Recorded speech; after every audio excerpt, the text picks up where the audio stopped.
The atmosphere inside the hallowed ancient walls of Buckingham Palace was not merely quiet, it was suffocating.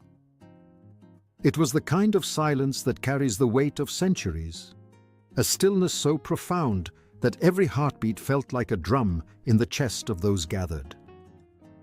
The royal family, a dynasty defined by its stoicism and secrets, sat in a tight, tense semicircle.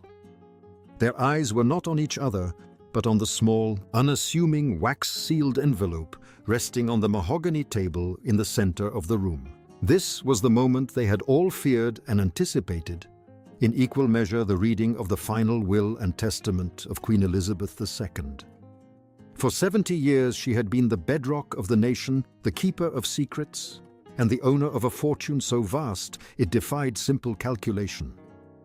But as the seal was about to be broken, the air in the room shifted. This wasn't just about money, gold, or land. It was about the final commands of a mother, a grandmother, and a sovereign who was known to play the long game even from beyond the grave. The most shocking element of the afternoon wasn't the document itself, but the man holding it. Prince Andrew, the Duke of York, stood at the head of the room. His presence alone sent a ripple of unease through the family.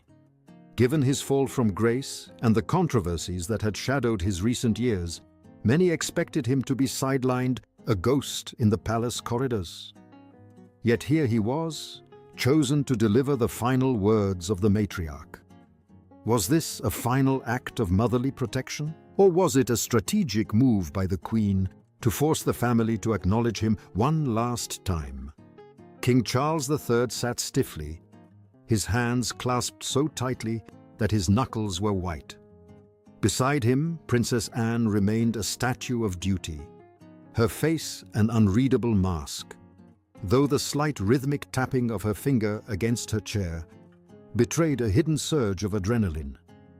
Prince William and Catherine sat close, their faces fixed in a mask of professional mourning, while Prince Harry, the estranged son, looked on with an expression that flickered between defiance and deep-seated grief.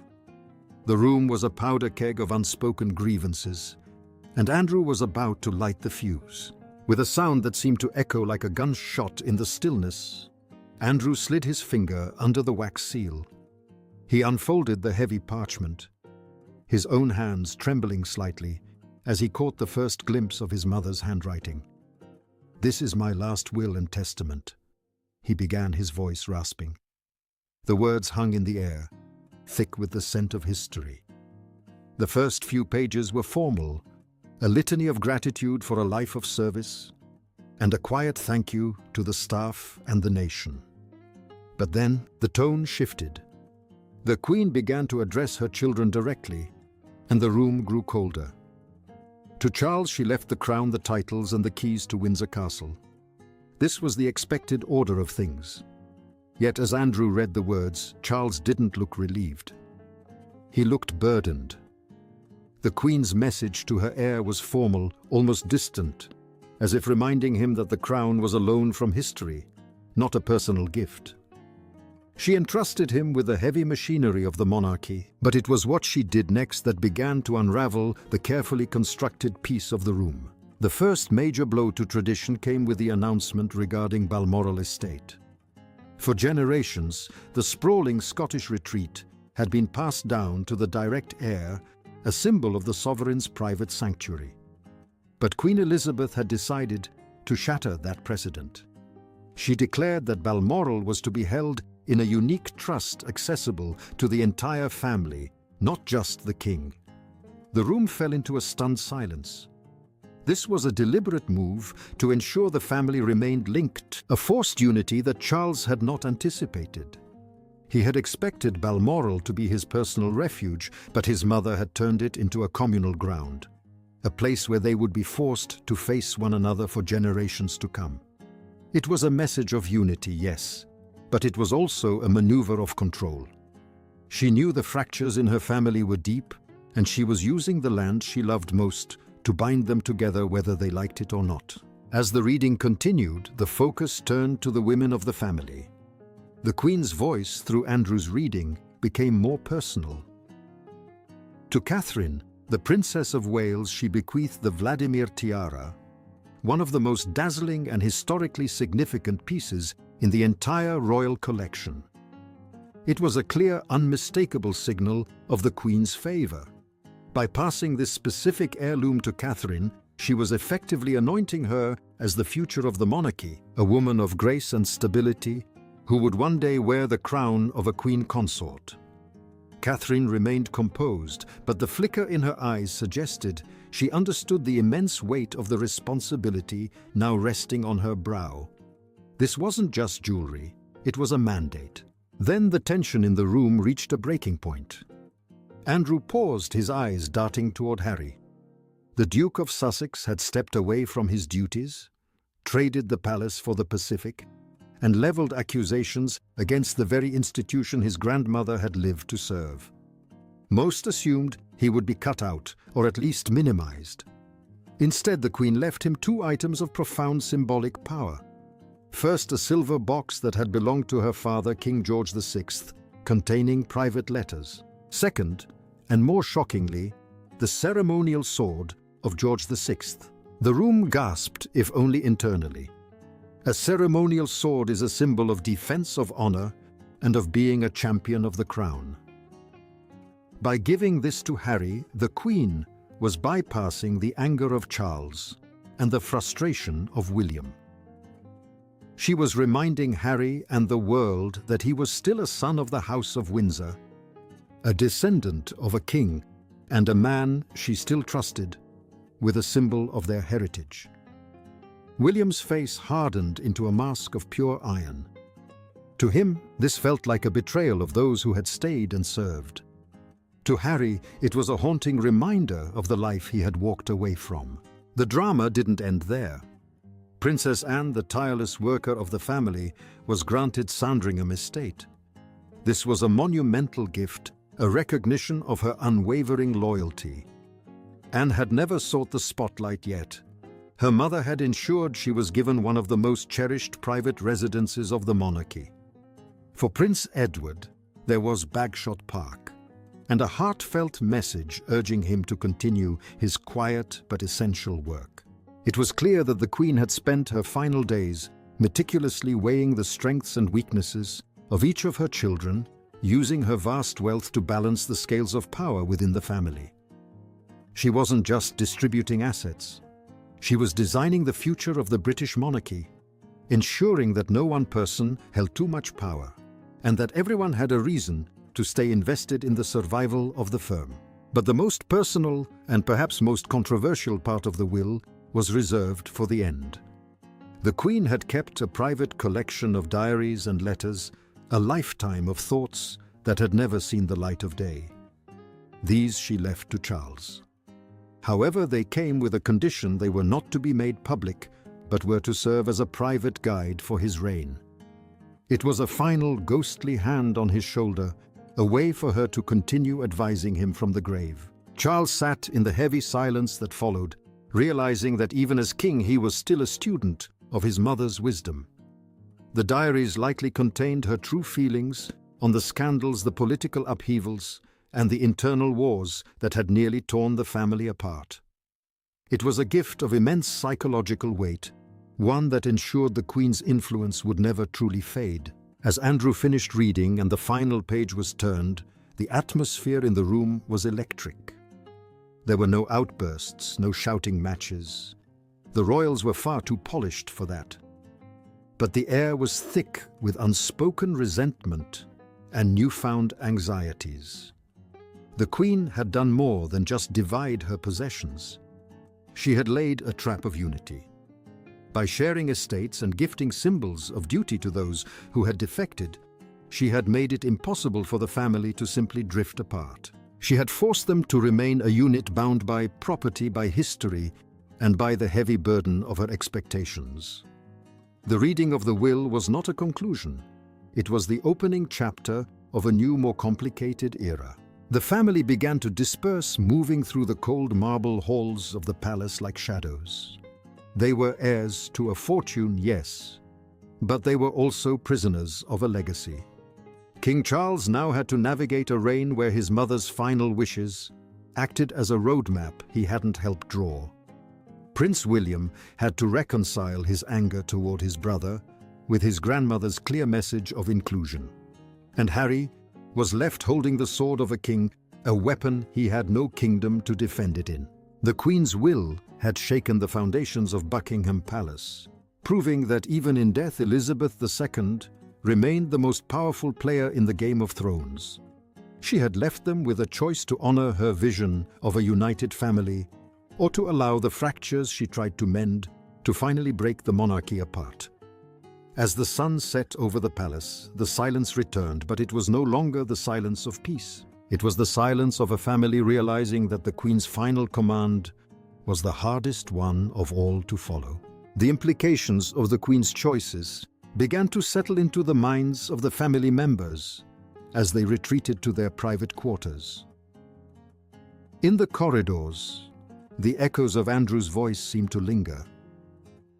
For King Charles, the realization that Balmoral was now a shared responsibility was a bitter pill to swallow. He had always seen the Scottish estate as his own sanctuary, the one place where he could truly be himself, away from the prying eyes of the world, and even the rest of his family. Now he would have to coordinate his visits with his siblings and even his estranged son.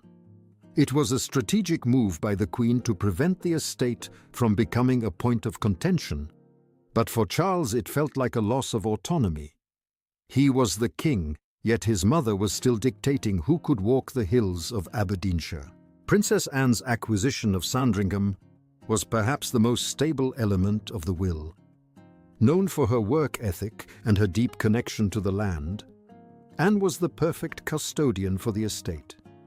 Yet the gift carried a hidden message. By giving Sandringham to Anne, the Queen was ensuring that the Norfolk estate would remain a working, functional part of the royal legacy managed by the most capable hands in the family. It was a vote of confidence that Charles couldn't ignore.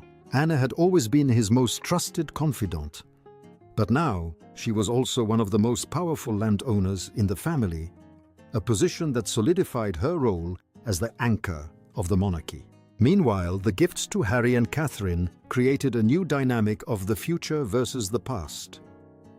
Catherine's Vladimir tiara was a beacon of what the monarchy was supposed to be: glamorous, steady, and traditionally beautiful. It was a crown in waiting. Harry's gift of the ceremonial sword, however, was a jarring reminder of what the monarchy had lost. The sword was a symbol of the warrior prince, the role Harry had played so well before his departure. By giving it to him, the Queen was perhaps acknowledging his pain, or perhaps she was subtly shaming him, reminding him of the honor he had traded for a life in the spotlight of celebrity. The silver box of King George VI's letters was even more enigmatic. What were in those letters? Were they warnings, encouragements, or were they a reminder that George VI, too, had struggled with a brother who had abdicated for love? The parallels were too sharp to be accidental. William's frustration was the most palpable.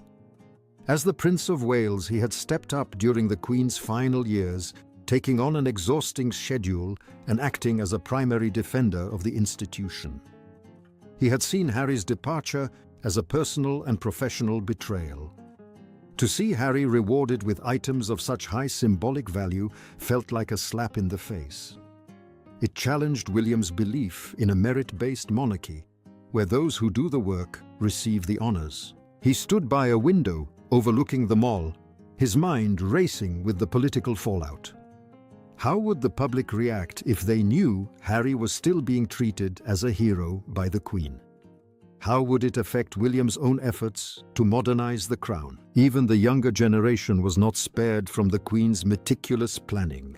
George, Charlotte, and Louis were left letters and wisdom, a move that ensured the Queen's voice would be the first thing they heard as they grew into their royal roles. For Louis the youngest, the handwritten letter was a time capsule, a bridge across time, from a great-grandmother he would barely remember to the man he would one day become. Catherine felt a lump in her throat at the thought of her children being so deeply woven into this complicated tapestry. She knew that these letters would become the most precious and perhaps the most heavy possessions her children would ever own. The day ended not with a banquet, but with a series of private, hushed conversations. The royal family had been given a map of their future, but the terrain was treacherous. The Queen had used her final act to prevent the slimmed-down monarchy from becoming a broken monarchy. By distributing her wealth and symbols across the entire family, she had ensured that everyone had a stake in the business. No one could walk away without leaving something incredibly valuable behind. It was the ultimate golden handcuffs. As night fell over London, the lights of Buckingham Palace flickered, casting long shadows across the portraits of kings and queens past. The Queen's will was now a matter of record, a document that would be analyzed by historians for centuries. But for the people in that room, it was a living, breathing challenge. They had been told to be a family, to be servants of the crown, and to find unity in the face of their own fractured lives. The Queen had laid out the pieces of the puzzle. Now it was up to Charles and his heirs to see if they could make them fit. The world was watching, the palace was reeling, and the ghosts of the past were closer than ever. The final wishes of Queen Elizabeth II had not brought peace. They had brought a profound, unsettling truth, that the crown always comes first, and the family is the price one pays to wear it. The silent battle lines were drawn. Charles realized that his reign would not be the era of total control he might have envisioned during his long decades as Prince of Wales. He was a king governed by the ghost of his mother, a monarch whose private diaries would now be his only true counsel. Every time he stepped foot on Balmoral, he would be reminded that he was a co-owner of his own history. Every time he looked at Harry, he would see the sword that should have been at William's side. The Queen had played her final hand with the precision of a grandmaster, ensuring that the House of Windsor would survive even if it had to be held together by the sheer force of her will. The mystery of the Queen's final wishes was solved. But the drama of how those wishes would be lived out was only just beginning. The monarchy had been saved from immediate collapse, but at the cost of a permanent simmering tension that would define the next generation of the British royal family. The will was read, the secrets were out, and the throne was secure, but the hearts of those who stood around it were more divided than ever.